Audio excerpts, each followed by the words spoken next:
Wow, that was a really nice voice. Next we have Aaron.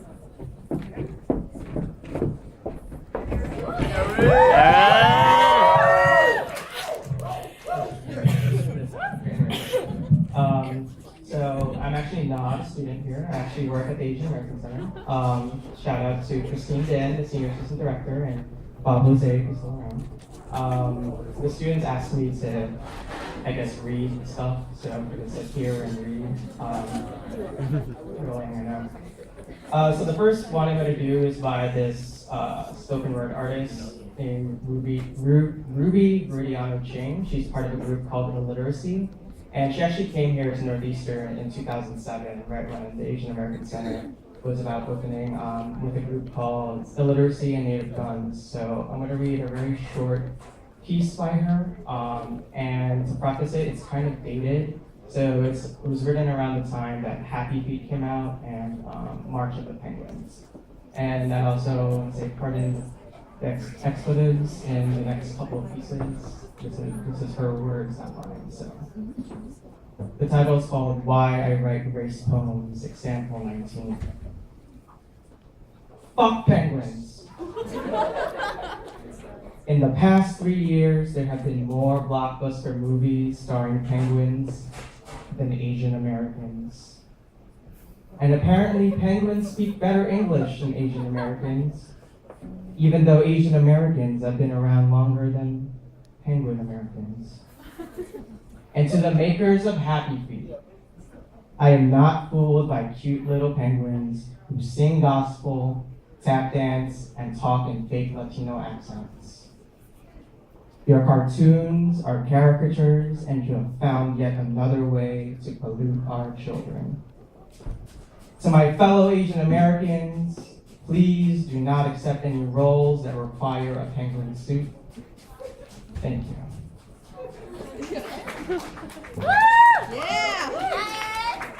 So that was a piece by her. You should look her up. She is an awesome person. She currently is actually studying abroad in Paris, studying how she could use fashion to empower women. She's the maker and founder of this piece called Glamour Baby Diaries, which is all about how women can challenge the patriarchy and still use fashion as a means of expression. So definitely follow her. She's an awesome person. I have 3 other pieces. 2 I wrote a long time ago, and 1 I wrote like 45 minutes ago. So this one is called Yellow in the Rainbow. I find myself between being the yellow in the rainbow and the rainbow in the yellow. Feeling that I can't be both because you cannot conceptualize the idea of intersection. Gay, Asian, Asian? Well, let's think about it. I'm not even yellow. I'm told I need to be yellow when I'm really this sexy shade of brown. Is there a typical way that I'm supposed to be gay? Straight acting? Femme? Only on the weekends? As if all gay guys watched Will and Grace. They would say, you're more of a Will, but sometimes a Jack. When I really want to say, bitch, please, I'm more of a Karen, where is my vodka? Choosing between being the yellow in the rainbow and the rainbow in the yellow forms this fallacy that there is only certain ways you can be categorized. No, I don't speak Asian, whatever that means, nor do I speak gay, but I will yes and tell you to work with a Q. Yes, with a Q. And to me, that is plain bullshit. The only category I want to be in is whatever one Beyonce is in. And no, I did not wake up like this because I am flawed. And that is what makes me irreplaceable. Ask me again if I'm the yellow in the rainbow or the rainbow in the yellow, and I tell you I am both and neither at the same time. Thanks.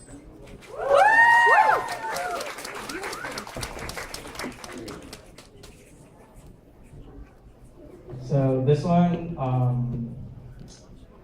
is kind of about the past. I don't know. I could never really write about feelings and relationships in the present. It's always, I guess, easier in hindsight. Um, I'll just leave it at that. This is called, to preface the title, I chose the title after that K-drama, Reply 1997, 1994. So it's called Reply 2007. 2007, at the brim of adulthood and at the edge of freedom, my internal struggle of the heart pulled me in ways I still cannot quite understand. The ways that I lied to myself in order to operate in the privileged realm of male-female relations. I remember your smile the most. That stupid, doofy smile that would wipe away anything and everything bad that happened that day. That smile that also hid your struggles, your fears, and your apprehensions. You weren't the first love, but you were the first heartbreak. At a time when people said the world is my oyster, I could only think of you as my world. Summer nights laying back just talking about what would be and what couldn't be reminded me that everything in my head was in my head, or was it in my heart? I thought of the ways that you would feel against me, of the ways that your love both broke me and healed me simultaneously. I thought of the ways that you would never be mine. I remember your smell. I remember Fifth Avenue. I remember getting caught in the rain on your birthday. I remember that farewell. 2007 was a time when I was young and restless, but also young and foolish. Or was I just young and hopeful? Hopeful for the idea that we would be. Sometimes the best thing you can do for the one you love is to lose yourself completely, because that takes a different type of strength. I didn't know if I had the strength to lose you, but the choice was made for me. They say that once you meet someone, your lives are forever connected in that moment. At least I can have that. That brief period in time where our threads will run and will never be again. You're just a memory now of a time before I was myself. You stand for innocence and naivety, and for another reality that never came to pass.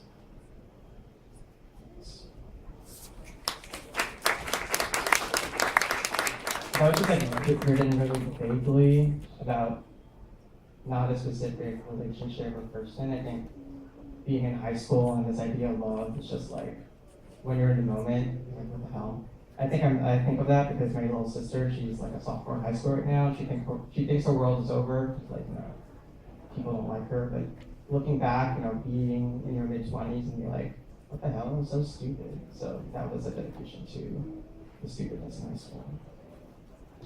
This last piece, I decided to pull back from actually when I was in college.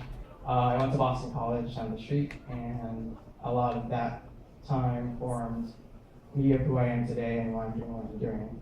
But I decided to pull this piece out after Miss America talk, when Nina Davaluri, who talked about feeling like she needed to fracture her lives of her sorority friends in Sigma Kappa, and then her friends in her Indian American group. So this is when I decided to bring this one back. This one's called So Asian. Growing up, I had little to no regard to this label they called Asian. To me, this is just normal. My everyday existence from an ancestry I would later long to call my own was always and never simultaneously coloring the ways I saw, I spoke, I was. Call me a Twinkie, I'd say. I'm not that type of Asian. Oh yes, I'm Filipino, but I'm not a Jersey Filipino, whatever that meant. The ways I denied and accepted my identity was a game I played all too well, not knowing that centuries of rules had already been written, and I was just another player in this game. Shorty Pinoy Boy was my AIM handle, yet I knew not what it meant to claim this Filipino-American identity. Just an idea that I had to be proud of a history I did not understand. Fast forward to 2008, college. Chestnut Hill, ever to excel. Proud to be in this place I knew nothing about, happy to make my family proud.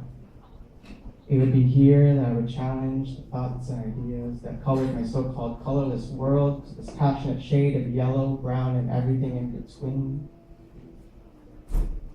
You look like this Vietnamese person I know, I would hear.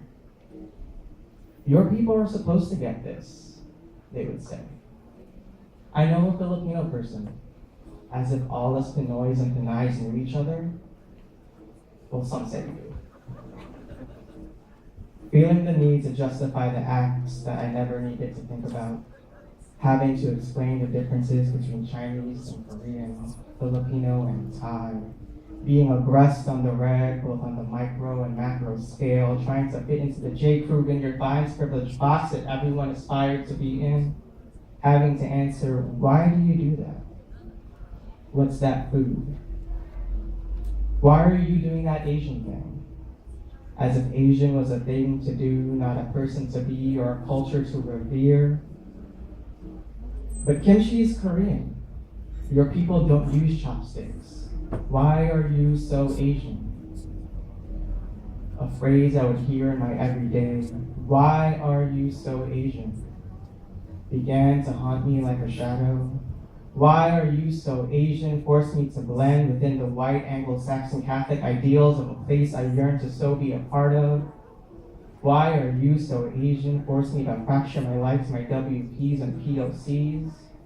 Why are you so Asian? Forced me to make excuses for the things I would do.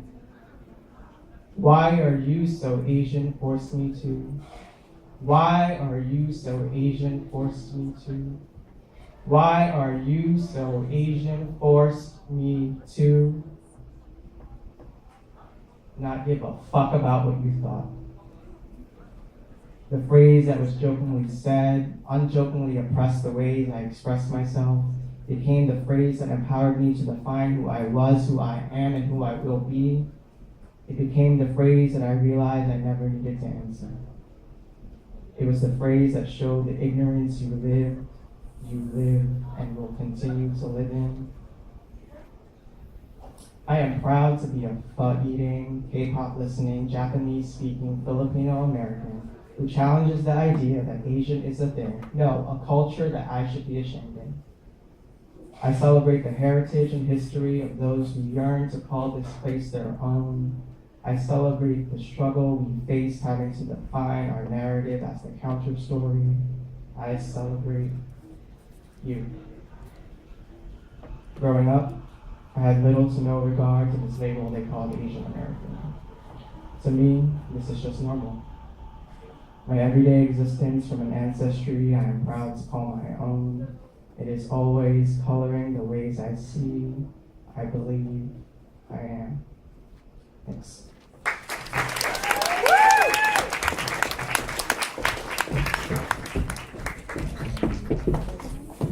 Thank you so much, Aaron.